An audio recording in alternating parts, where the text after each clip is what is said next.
Good morning. If you rub a rubber balloon against your head, several things happen. Number one, the balloon sticks to your head. Looking good, Mr. P. Thank you, Bo. Number two, some of your hairs stand on end.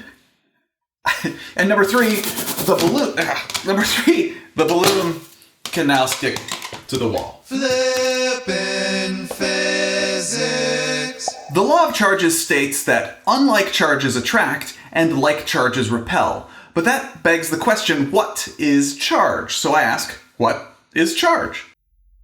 It is the charge of something. I think charge has to do with protons and electrons. Charge is positive or negative. Okay, you know what? Let's do some more demonstrations with the balloon to help us understand charge.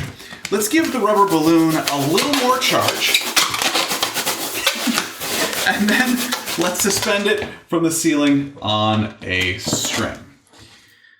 Now, I'm also going to take a rod made of rubber, and I'm going to rub it against fur, and then bring this rubber rod close to the suspended balloon, and you can see that the balloon and the rod are pushed away from one another. Oh, that's cool. Nice. That is pretty cool. The balloon and rod repel one another. I agree completely. Now, if instead I take a piece of glass and rub it against silk, we are going to get a different behavior. So now, the glass rod is rubbed against silk, and I bring it close to the balloon, and what happens is the glass rod and the balloon are pulled toward one another.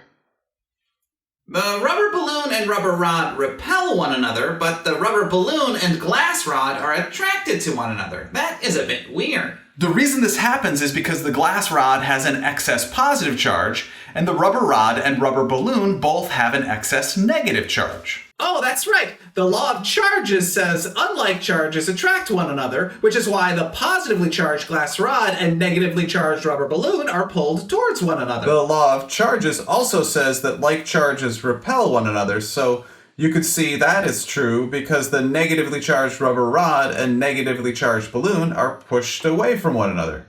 But what does it mean to be positively charged or negatively charged? Okay. A couple of things. First off, realize these terms positive and negative are attributed to Benjamin Franklin and are just names. He could have named them anything like up and down, top and bottom, charm and strange. But he chose positive and negative. Also, I did not say the objects were positively or negatively charged. What I said was the rubber objects have an excess negative charge, and the glass rod has an excess positive charge.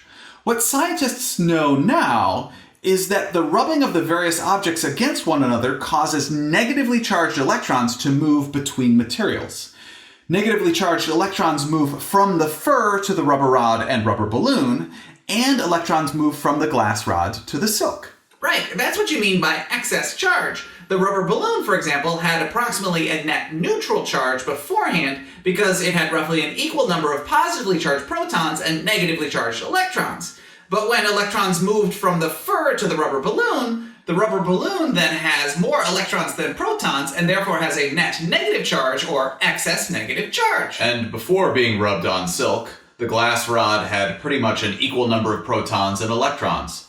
But after the electrons move from the glass to the silk, the glass rod then has fewer electrons than protons, and therefore has a net positive charge, or excess positive charge. But what are electrons and protons? Right. Sure, we can talk about that, but first, just to make sure, does everybody see how we showed the law of charges to be correct?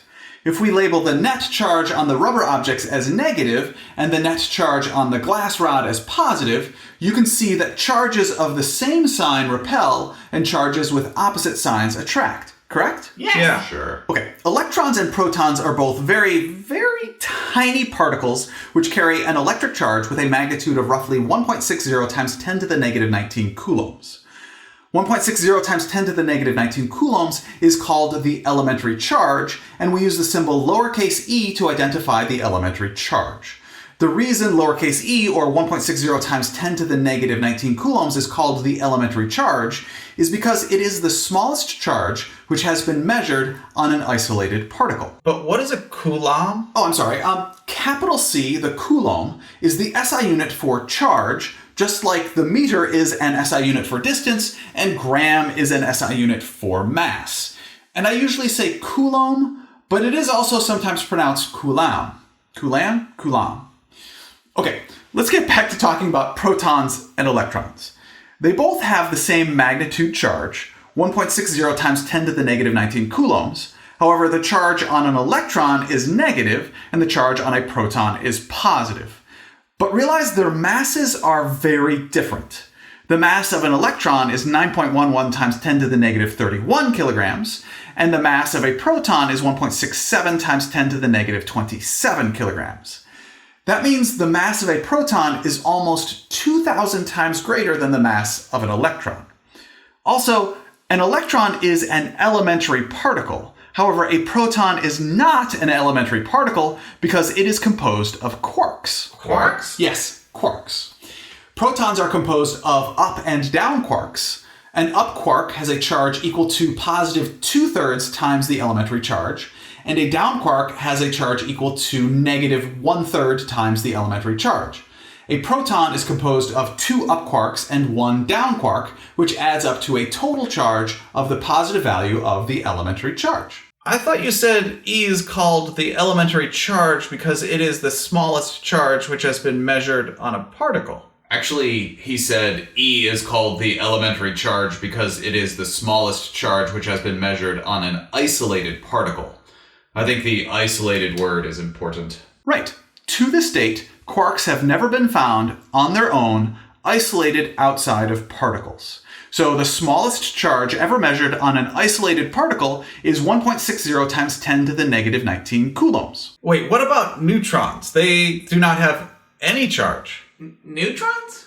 Protons and neutrons are in the nucleus of the atom with electrons in orbital shells. Right. A neutron must be composed of 1 up quark and 2 down quarks, and therefore have a net charge of 0. Right, Mr. P? That is correct, Bo. Protons and neutrons are composed of quarks, so they are not elementary particles. However, quarks and electrons are elementary particles. And you know what? The law of charges is very important. So let's go back to the original examples with my hair and the balloon. The first example was where I rub the balloon against the fur, and then I rub it against my hair, and the balloon sticks to my hair. Bobby, please explain what is going on here. Well, when you rub the rubber balloon against the fur and against your hair, electrons flow from your hair and from the fur to the balloon. That gives the balloon a net negative charge and your hair and the fur a net positive charge. The law of charges says that unlike charges attract, so the net negative charge of the balloon is attracted to the net positive charge of your hair. Therefore, there is an electric force that pulls the balloon towards your hair and your hair towards the balloon, and they stick to one another. Correct, Bobby. And now I pull the balloon away from my hair, and the hair which was rubbed against the balloon, is now sticking up. Bo, please explain. The balloon is now out of the picture, and all we're left with is your hair. Okay, each of your hairs has a net positive charge, therefore your hairs are repelled from one another, because light charges repel. So there is a repulsive force pushing the hairs away from one another, which makes your hair stick out like that. Also correct, Bo. The last example, where the balloon sticks to the wall, is because the wall becomes polarized. We will talk about how that works in a future lesson. Mr. P, Yes, Bobby? 1.0 times 10 to the negative 19 coulombs is a really small number. That is correct, Bobby. It is a small number. It's just really small. Yes, it is really small. It is 0.18 zeros and then 160 coulombs. Then how many excess protons does it take to get an excess charge of 1 coulomb on an object? That is a great question, Bobby, although I will point out that 1 coulomb of charge is actually quite a bit of charge. If two objects, each with 1 coulomb of charge, are located 1 meter apart, the electric force on each of them would be roughly 9 times 10 to the 9th newtons, or roughly 9 billion newtons. Wow. That is a lot of force. And with just 1 Coulomb of charge. Yes, and we will learn how to calculate that electric force in our next lesson. Okay, back to Bobby's question of how many excess protons does it take to get a charge of 1 Coulomb on an object? The net charge on an object, Q, equals the excess number of charge carriers on the object, N, times the elementary charge, E. That means N, the excess number of charge carriers, equals the net charge on the object divided by the elementary charge.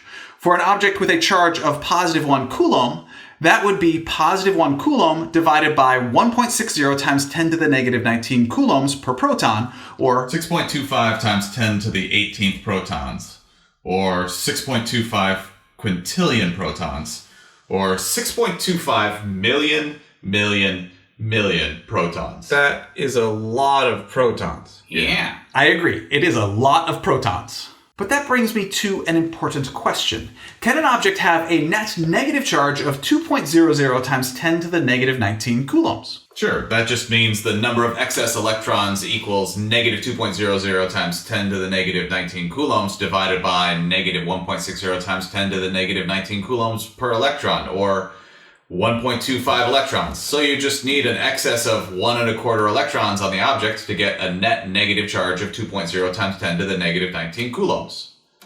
I do not think that makes sense. Can you have a quarter of an electron? No. Right, so that charge is impossible to have because charge is quantized. Charge comes in discrete quantities in multiples of the elementary charge. Oh, because charge is caused by having more or fewer charged particles. The charge on an object must be an integer multiple of the elementary charge. Got it. So in the equation, net charge equals number of charge carriers times elementary charge, and the number of charge carriers has to be an integer. Because you cannot cut protons and electrons into pieces. Right, because charge is quantized. Okay, that is what I've got today. Thank you very much Hold for... up, Mr. P. Yes, Bob? I do not think we actually ever answered the question, what is charge? So, what is charge? Yeah. Right. This whole lesson is the answer to the question, what is charge? I'm sorry, but that does not really help. Okay, then tell me what we discussed about charge in this lesson.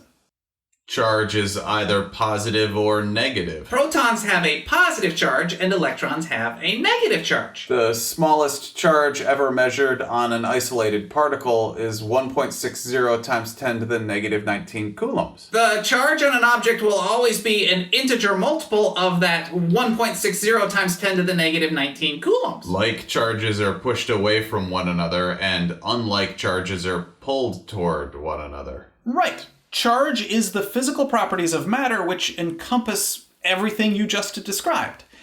Typically, people are uncomfortable with that answer because it is neither a brief nor a simple answer. Yeah, that makes sense. Yeah, sure. A more precise answer is that electric charge is the physical property of matter which causes matter to experience an electric force. However, we have not clearly defined electric force yet. We do that in our next lesson. Oh, good. Okay. Yay. Thank you very much for learning with me today. I enjoyed learning with you.